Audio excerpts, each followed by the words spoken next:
Hello YouTube, it's Asma again. Welcome back to my channel. I'm starting with a clear face, of course. Please don't forget to give this video a thumbs up. Thank you so much.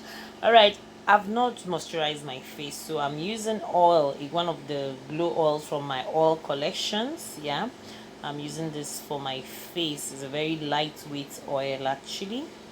So I'm even moisturizing even the leaves everywhere, moisturizer. And besides, I'm using a mattifying foundation today.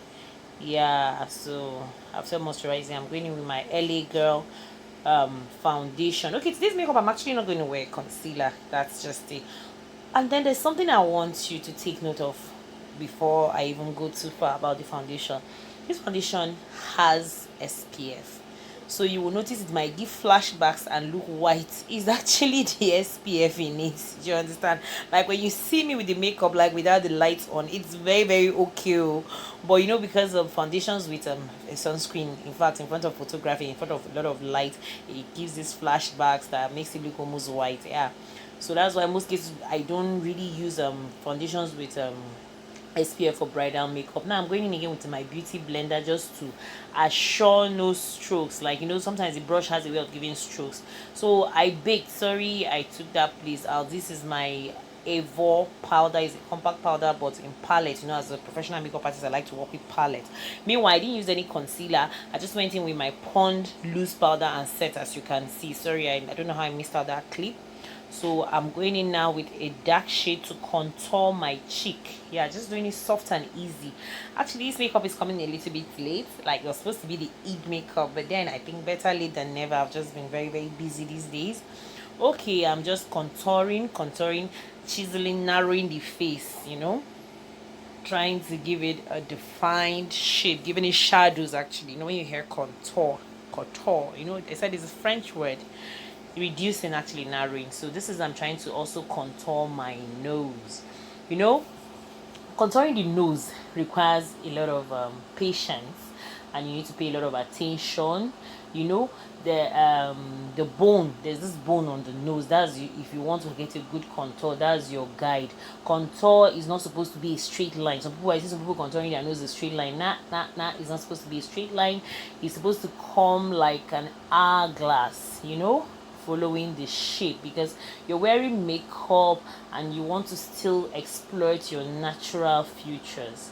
Okay, I'm applying if eyeshadow primer, you know, just to help me hold on the eyeshadows I'm going to put. Okay, this is actually a blusher, but I'm going to use it as my transitional shade. It has very nice colors. I'm going in with that orange color. I'm starting up with it as a transition color. It has a mattifying feel. It's so beautiful. I like it. Yeah, so I'm using it as a transition shade. I'm blending. You know, one thing with makeup, everything requires blending. That's the beauty of makeup. You don't see any harsh lines. I'm using that orange color first. I'm laying it on the eyelid. You know, as you can see, I'm brushing it in a circular motion. So technically what I'm doing, I'm applying and I'm also blending at the same time. I was actually listening to music, don't mind me shaking my head. Yeah, so I'm blending in properly with a fluffy brush. Yeah, I think that brush is from my um Naked 5 collection or so. Yes, so I'm just blending. You get makeup, that's one of the secret. Blending. All right, let's just keep going. So I'm going in again with another color, like kind of a maroon color. Yeah, that one there. But this time I'm not going to blend it all over as much as I blended the first, like, orange color tone. I'm just going to concentrate more on the outer part of the eye and then on the eyelid itself.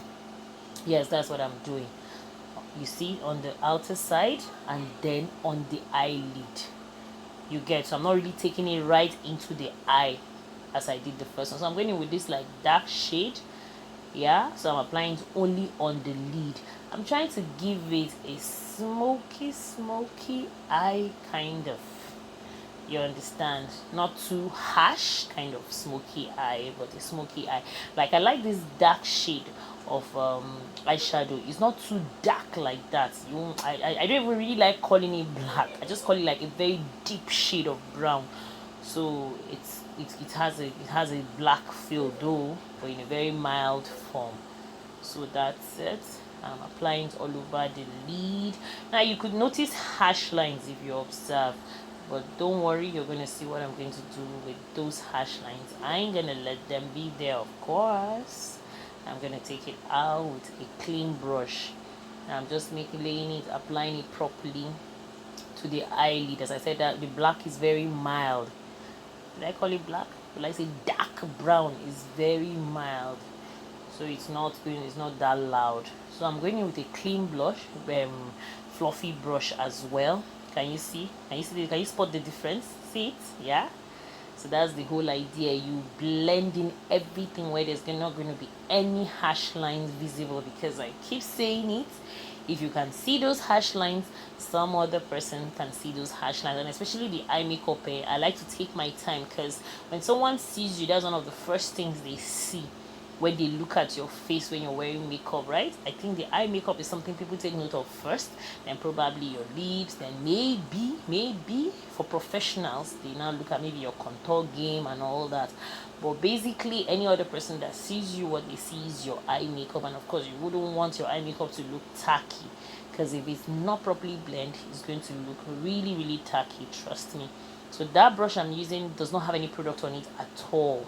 Yes, so that's it. Can you see how everything is blended in? So I'm defining my eyebrow. Besides, I have a full tutorial on how to draw the eyebrows, so you could go there and check, because if I decide to draw it now, it's going to make this video too long. So I'm just defining it properly with the same LA Girl Pro foundation that I used for my face. So I'm using it now to define the eyebrow, to give it a natural look. So I'm just touching it in a little bit, as usual, trying to blend the harsh lines. So I'm using the same blusher to smudge my under eye.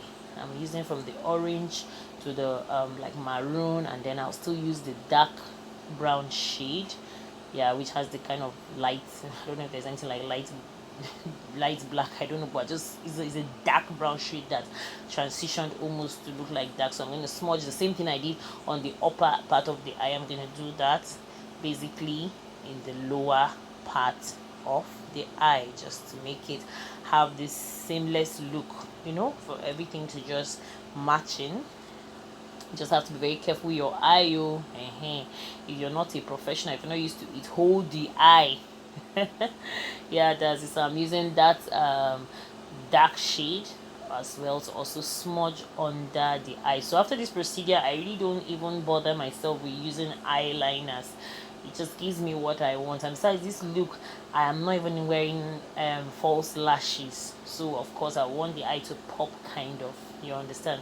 I don't know, of late, and it's when I apply eyelashes, it has a way of making my eye itch me a lot, and it's just not worth it. I'm just wear my makeup when I feel like. Though I have nothing against false lashes, but when I feel like, okay, I'm on the lips now. After applying highlighter on the cubic bone, I'm using a lip pencil. I love this pepper red. Let me pepper them today.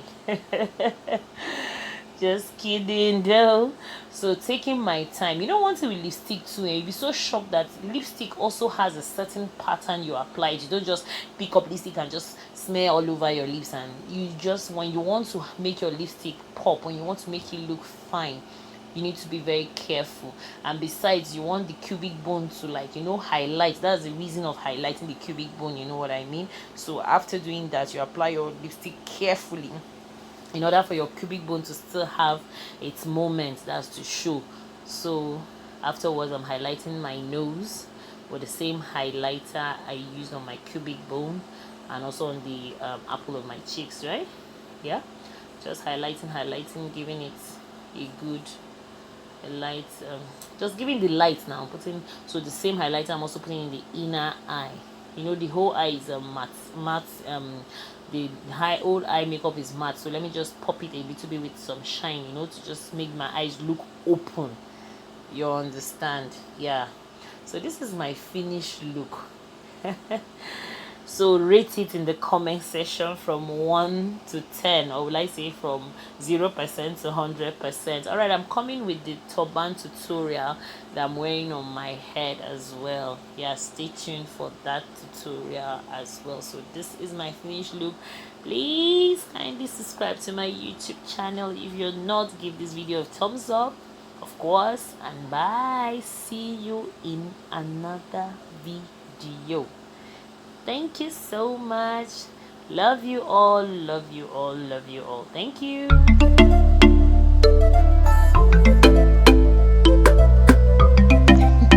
It's Strong K's the Jam Maker.